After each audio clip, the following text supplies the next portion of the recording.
slide. Pablo, you live here. That slide shouldn't be a surprise to you.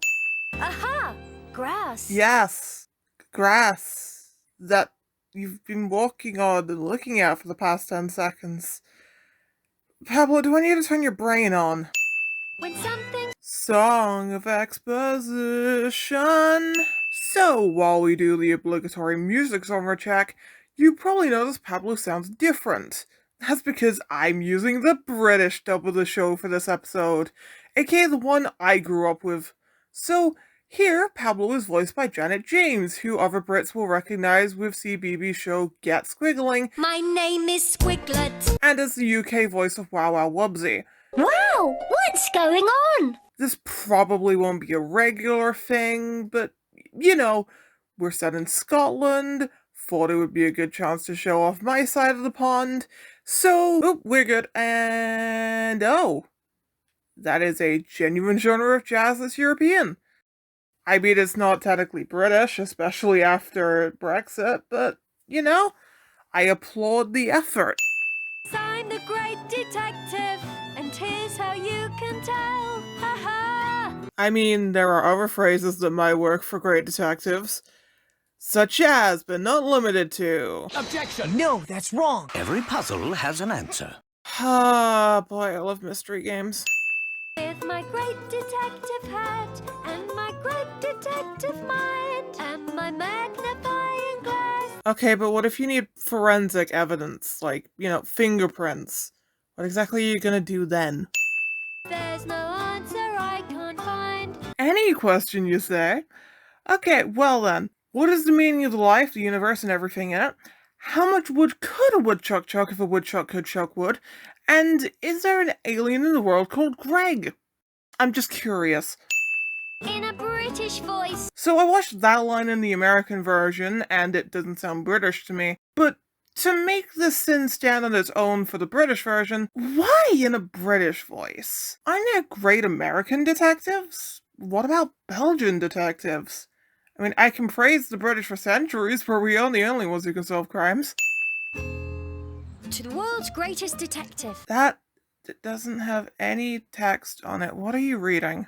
A mysterious mystery at Mystery Manor. My, many mysteries may manifest in Mystery Manor. Most might manage to map the major meanings with methods of malicious magic, but misery must mirror morality, so a mixture of morose moments can be monitored mobily. See, I can put a bunch of M-words together too. And the Misty Moors. A Misty Moor isn't exactly a location? I mean, there are many moors across Scotland, a lot of them with paths too, and would you guess, a couple of them are misty. The most mysterious part of Scotland. I'd argue that would be the Loch Ness, since, you know, monsters. I think someone may be following me. That, or considering how that wasn't like anything you did, they might be trying to play Marco Polo. Whoa! Okay, that design is cool, but I could not see it without being reminded of either the Skyrim Dark Brotherhood, that merchant from Resident Evil 4, or the protagonist of the game Watch Dogs. Do you know the way to Mystery Manor? Pablo, that was very visible from where you were standing. You did not need to ask for directions. Hey, think! Oh. Where did he go? He made no hearable footsteps and only had 2 seconds to disappear, so he either teleported, which I'm not dealing with again, or I guess he homered his way through the hedge wall? Credits to the art where it's due, the manor looks really good. Pablo, you would have heard the door open. That near trip was your own fault. Tyrone, you never closed the door. You're letting the freezing cold in if nothing else. That Tyrone expression is so funny to me. You already look so done with Pablo's detective shtick. This butler is mysterious. Is he, though? I mean, thus far he's been tired and just doing his job. This is my next door neighbor. Next door neighbor? In all the establishing shots, there weren't shown to be any other houses around. I mean, sure they could be off screen, but in that case, I wouldn't exactly say a next door neighbor. Oh, and fun fact about the British dub, Tasha and Tyrone are voiced by the same person, Maria Darling, at least in series 1 and 2. UK people might recognize him for voicing Luke Triton in the Professor Layton series, Professor, do you really think it's possible that he's found a living mummy? or a bunch of characters from Rory the Racing Car, Rory included. The safety inspector will be here any minute, and this place is a mess. Sorry, Marsha. Don't worry though, you Americans also might have heard them from Dizzy and Rolly and Bob the Builder. It's a long way to the mountains, isn't it? Mr. Austin, frothing slush. Frothing Slush? Oh, that's the last name to have. Okay, that one was on Tyrone. There was no need to get that close. Mysterious. Song of Mystery. Strange footsteps. Yes, I've noticed them too. You already said that you heard footsteps. Have you noticed mysterious echoey footsteps? It feels a little redundant to bring up. That bookshelf suddenly changes how many books there are there, and they aren't falling over either. Also, Austin goes missing in this shot, and is suddenly back, but is missing the book he took out. And it's very obvious Pablo wasn't standing over there in the last shot. Physics? I thought you said you... Hi. Oh, you're actually, here. Yep, just like I said last time. Okay, you know what, that's fair. Do you care to explain this insanity? Oh, that's not physics.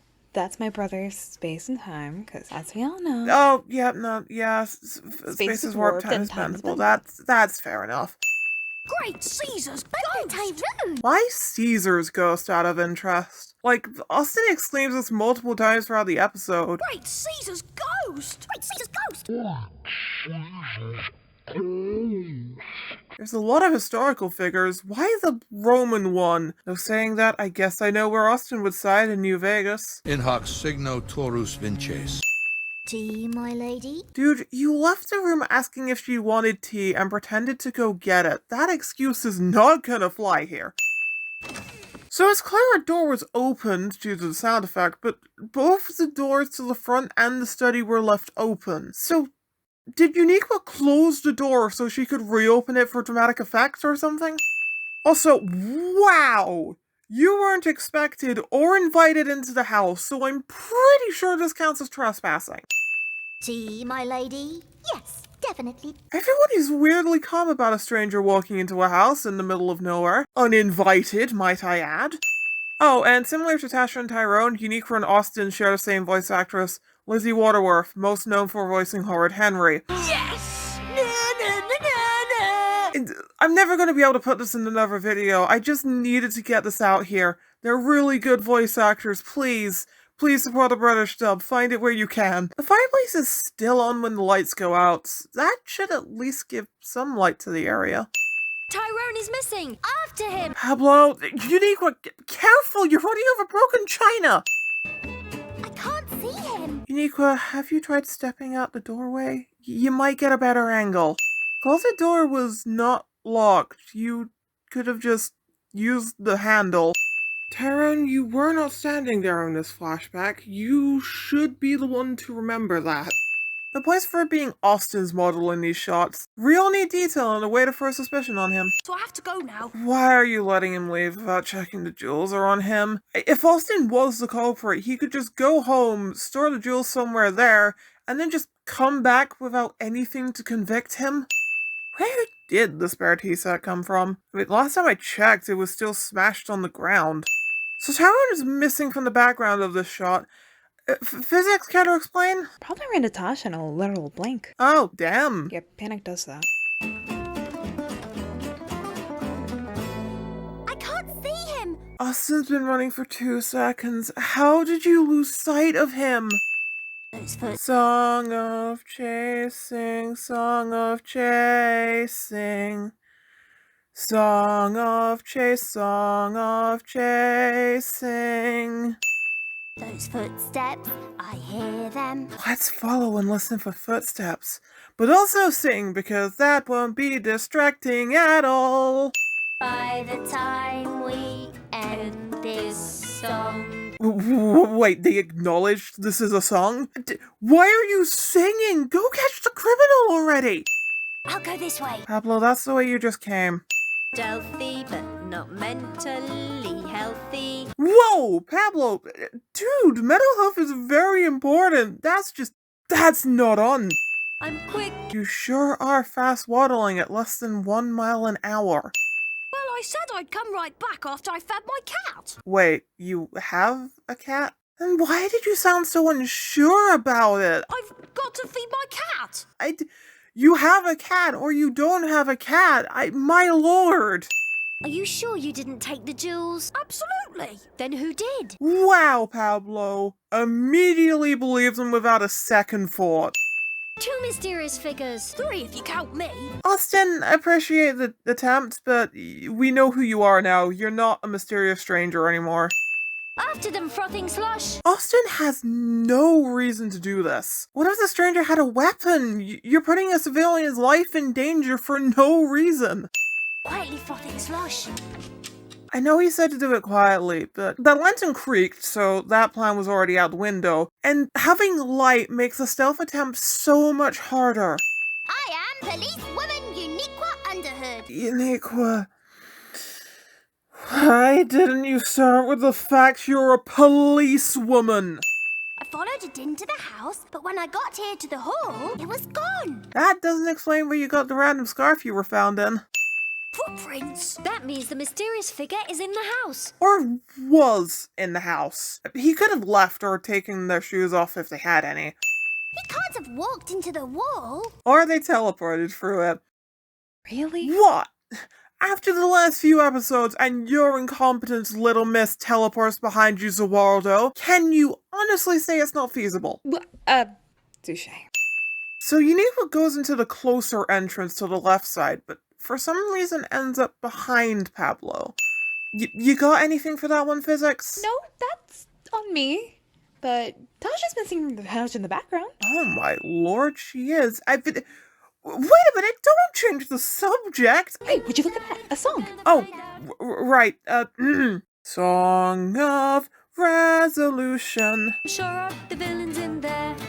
Pablo was not facing a doorway in that shot, or that close to anything in that matter. Wasn't you, Scooby-Doo? The trail leads back to you. Why are physics broken? There's no corridor there either! Butler Tyrone! Oh, I get it. The butler did it. You know what? For a kid's show, that's funny. I have them, but I didn't take them. Lady Tasha gave them to me. Okay, that's just lawyer logic to its finest. Phoenix would be so proud. Ooh, speaking of Phoenix, right? Tasha, how are you going to explain everything? The lights going off, the stranger that ran outside while Tyrone was in the closet, where he hid the jewels this entire time. I'm all ears, come on. We'd invite you chaps over for a nice mystery. Okay, so Pablo I get as the greatest detective, but why did you call Uniqua? Was it a random call? Was she called by name? Is she that famous and we just didn't find that out? Though you do realize that you called a police officer to a staged crime. That's fraud at the very least, but she could be solving genuine crimes right now. Someone might be missing a very valuable vase and she won't be there to save it. And then Tyrone pretended to take my jewels, and we all got to look for them all over the manor. That's it? That's the only explanation they give? What? No, don't you dare end it there. Get back here. I need an explanation for all of this. So, I'm sorry. So, starting off, what the heck was the lights? There was nobody near the switch. How did they turn them back on or off? Was it just lucky lightning? Was there a timed remote? Did they have a plan for this? Was there just a light switch that we didn't see? Was it all in perception and the fact that people didn't see the light switch and therefore it wasn't flicked? How did Tyrone go from leaving the room over to the closet? Did he teleport? God, please don't tell me he teleported. I mean, the assumption I assume they're trying to make is there are tunnels around the house, but I mean, that was so quick. It couldn't have just been that simple. There was 2 seconds between him leaving the house and then him being in the closet. So he would have had to costume change Twice, mind you, out of the butler costume into the mysterious stranger and back into the butler outfit. So, was there just a pre-recorded message as he got into position and character that someone pressed play with that he timed? Was there a third party we don't know about? Where did he keep the jewels this entire time? Did he have them on him the entire time? Did he swap it with the costume? Was it always in the first costume? I mean, there's gotta be an explanation, right? And in fact, the tunnels make no sense. Genuinely. Like, the way they're positioned, the way they go around the house, the way, like, either the house is much bigger than it's ever shown to be, which is highly weird and doubtful, or the fact that the entire tunnel system overlaps the house and is its own pocket dimension. It has to be a pocket dimension, which, like, sort of teleports. It's using video game logic, because otherwise, like, there's no way they ended from over there to over there without clipping through the house, because they never go down at any point. I just... Come on, what's happening? Nothing makes sense. Nothing makes sense. Nothing makes sense. Nothing makes sense.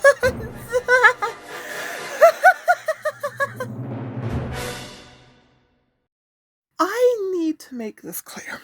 I love mysteries. I grew up watching What's New Scooby-Doo.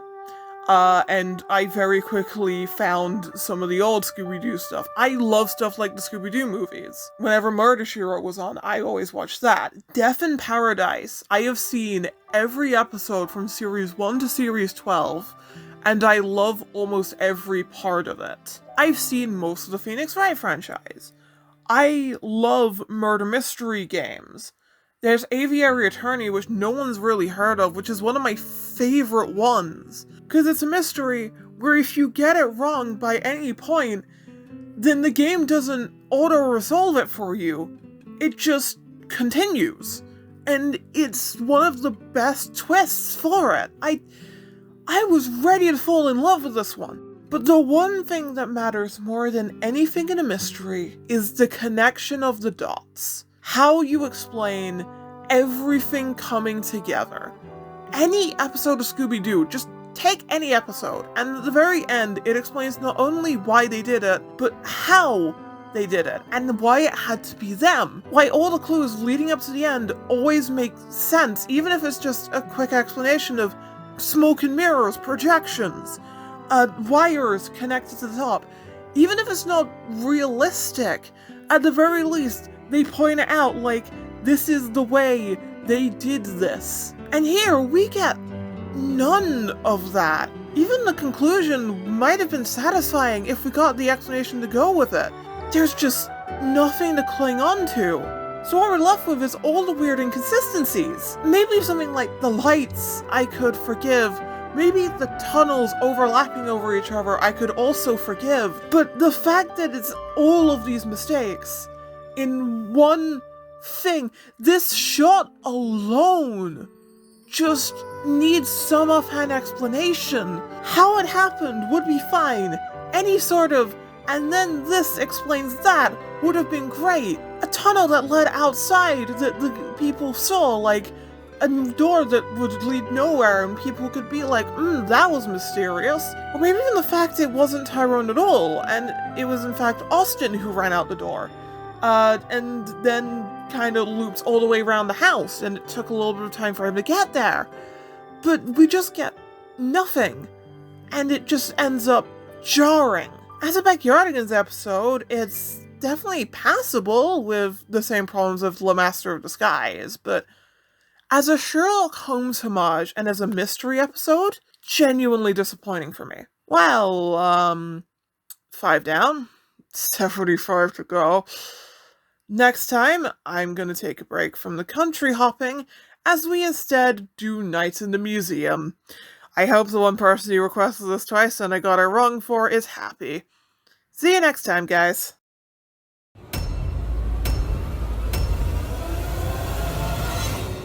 It would seem the truth is now tantalizingly close.